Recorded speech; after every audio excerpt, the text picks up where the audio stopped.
What up, you nerds? Fallout here, and today we're going over the brand new killer in Dead by Daylight, the Artist. Yeah, I actually play DBD. Didn't you watch our 50 games of Dead by Daylight video? One of my favorites. Be sure to check that out later. If at any point during today's guide you think I've earned it, feel free to either click the like button or subscribe to the channel if you haven't already, or both.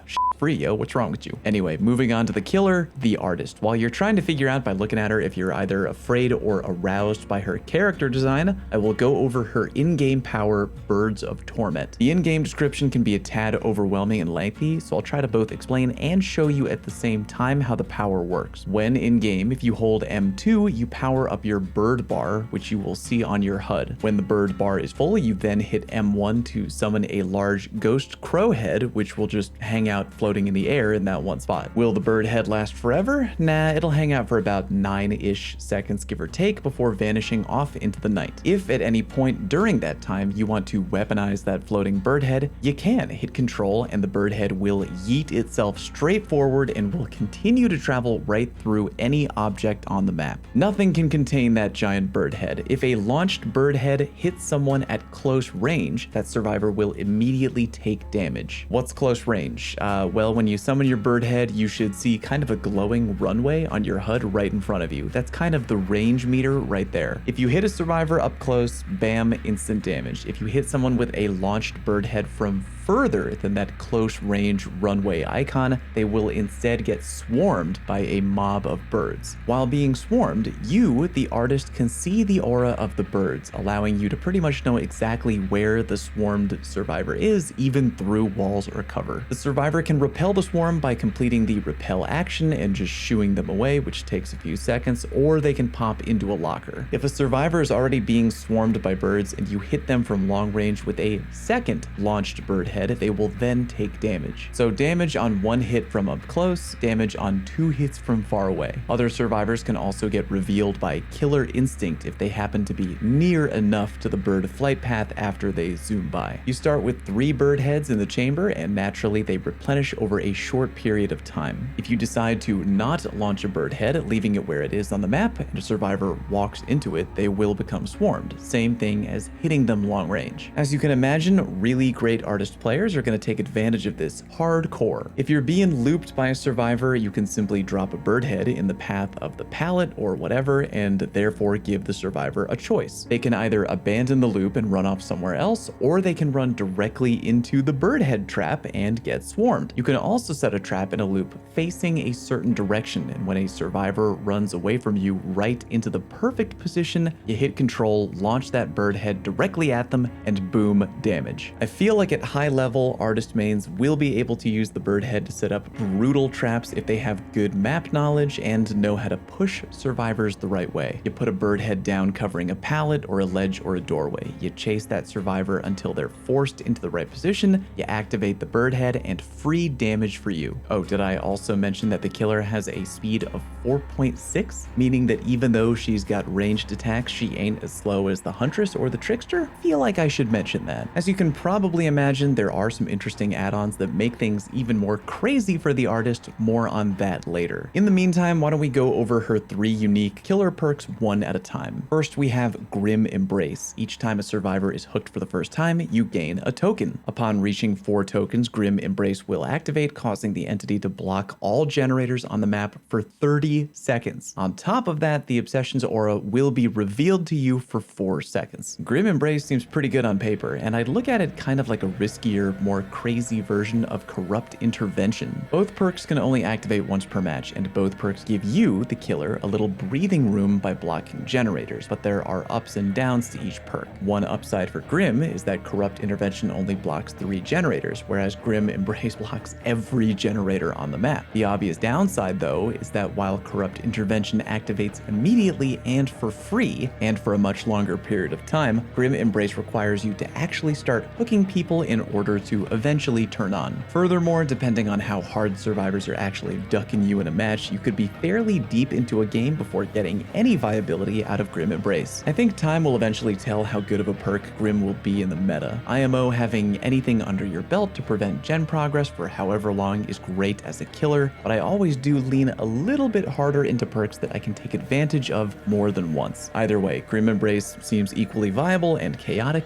and I like it. Good news though, the perks only get more wild from here. Her next unique perk is Scourge Hook Pain Resonance. At the start of the match, up to 4 random hooks will be changed into Scourge hooks. In-game, you'll be able to see their auras in white, but only when you're picking up and carrying a survivor. Quick tip though, if you're not carrying a survivor, you can still tell which hook is a Scourge hook because it'll have little orange floaties hovering around the hook. Little visual cue if you didn't know. Anytime a survivor is placed onto a Scourge hook, the generator with the most progress will explode, instantly losing 15% progress and will start to regress. Survivors repairing that generator will scream, revealing their location. Pain Resonance is awesome, provided you don't have the most garbage RNG in the world, meaning your white hooks aren't in a really terrible location on any given map. You can get a lot of good viability out of this perk. Every time a survivor gets put up on a white hook, bam, you get a double whammy. Whammy number 1, gen regression. Whammy number 2, information. You automatically know which generator on the map is being worked on more than the others, meaning you can revisit it a tad more frequently if you feel like the situation calls for it. What I really like about Pain Resonance is that unlike another top-notch perk, Pop Ye Old Weasel, PR automatically choice targets the most worked on generator immediately. No wasting time after a hook, walking all the way over to a generator, God forbid if the one you want to kick is really far away, kicking it and then getting your gen regression. The second you put a jabroni up on that white hook, booyah. But it ain't like PR will magically dethrone Pop Goes the Weasel overnight. Pop gives a meaty 25% gen regression, whereas Pain only gives 15. Also, Pop will activate on any hook where Pain requires a special magic hook, but still, the upside of Pain is completely there, and good killers can add it to their very annoying hand of ways to slow down progress for survivors. The final perk the artist has is called Hex Pentimento, and I'm telling you right now, any survivor mains out there, get ready to get pissed off because this perk is straight bananas. If any Hex totem is destroyed by a survivor, you can see the aura clear as day through the map. It'll show up on your screen as a white aura, very hard to not see. Not only can you see the aura of a destroyed totem, you can walk right up to it and resurrect it into something called a rekindled totem. The more rekindled totems that exist on the map, the greater their effect. You can technically get up to 5 levels of rekindled totems, but let's be real, that will almost never happen in a real game unless you're up against a full-on team of day 1 players who are also 5 years old and blind. Either way, 1 rekindled totem will reduce generator repair speed by 30%, 2 rekindled totems will reduce healing speed by 30%, 3 will reduce recovery speed from being downed by 30%, 4 will reduce the exit gate opening speed by 30%, and 5 will allow every totem to get blocked by the entity, meaning they can't be touched or tampered with from that point out. Okay, even if the survivors break a Hex totem of yours and you manage to only put up 1 rekindled totem for the whole game, a 30% penalty to repairing generators is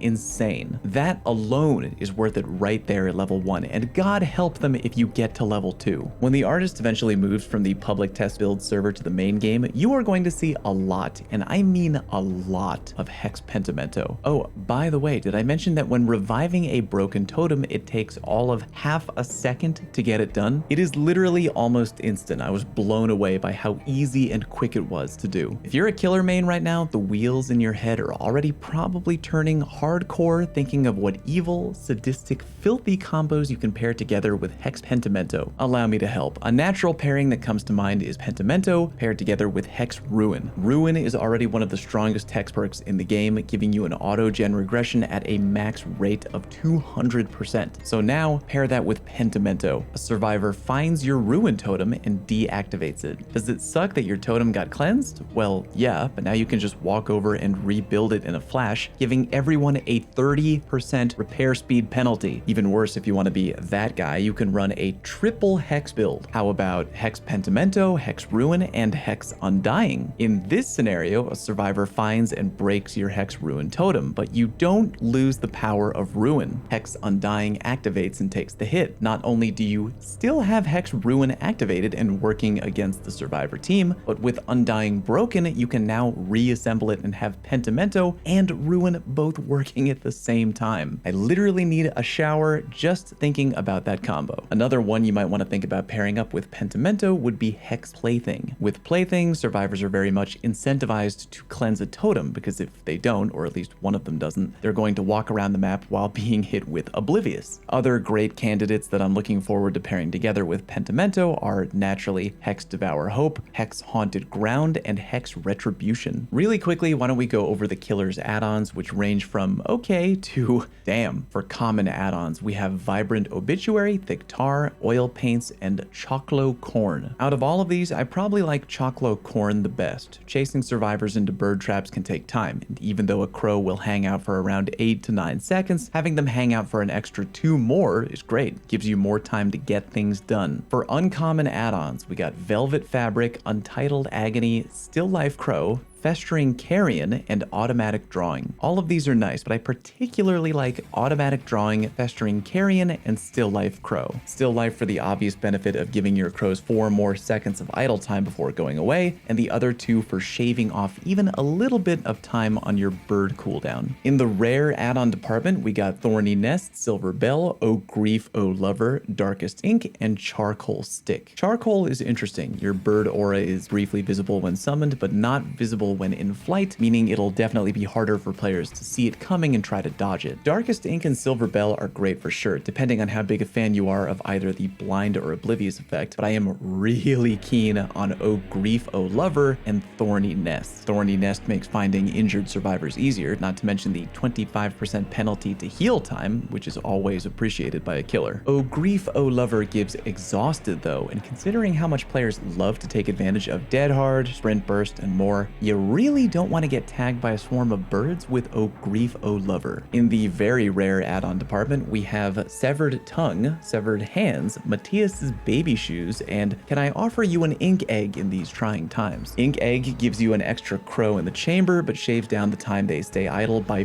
4 seconds. Not sure how wild I am about Ink Egg, but you could absolutely make it work if you want to just fire out random crows at generators on the map for kind of a scouting technique. The Baby Shoes are pretty awesome. As a Huntress main, I will never not love the ability to see survivors' auras for any period of time at all. TLDR with the Baby Shoes, even if they manage to avoid the idle crow, you can still see where they are. Great. Severed Tongue has a straightforward reduction to your movement penalty, which is cool, but by far my favorite of the very rare is going to be Severed Hands. Any survivor near a friend who is being swarmed by birds will also be swarmed by birds. Pair Severed Hands together with something like Oh Grief, Oh Lover, or Silver Bell, and you can really trip up a group of tightly bunched survivors with one bird swarm. Finally, we get to the ultra rare add-ons, Iridescent Feather and Garden of Rot. Feather takes your bird count from 3 down to 2, but gives you undetectable when you got no birds in the chamber. However, I am all in on Garden of Rot. When survivors shoo away birds, they are now afflicted by Exposed for 4 seconds. As you can probably imagine, Garden of Rot and Severed Hands is going to be nothing short of a